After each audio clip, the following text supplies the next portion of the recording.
Heç özünü tək hiss etdiyin olur, amma ətrafın insanlarla dolu olanda da. Məncə tənhalıq boş otaqlarda deyil.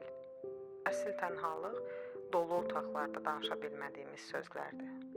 İçimizdə danışdığımız, amma bölüşsəm görəsən nə deyərlər deyə qorxduğumuz həqiqətlərdədir.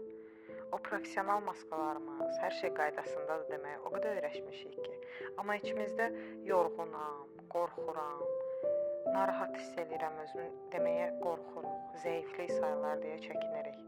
Bəzən elə hiss edirəm ki, o deyə bilmədiyimiz həqiqətləri ancaq elə kitabların içində tapırıq. Sanki cümlələr bizim yerimizə danışır, bizim yerimizə yorulur, bizim yerimizə qorxur. O İtalyan filmlərindəki səhnələr olur, kiçik meydanda axşamüstü yığışan insanlar, gülürlər, oynayırlar, səs-küylü danışırlar, həqiqi olurlar. Biz nə itirdik? Biz sanki ideal görünməyi seçdik, həqiqi olmağı unutduq.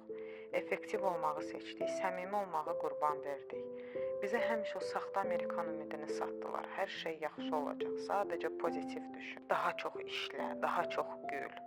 Amma o İtalyan ümidi başqadır. O deyir ki, həyat çətindir, insanlar qüsurludur və bu normaldır. Yıxıla bilərsən, kədərlənə bilərsən. Əsas odur ki, o kədərinlə bərabər masaya otura bilərsən.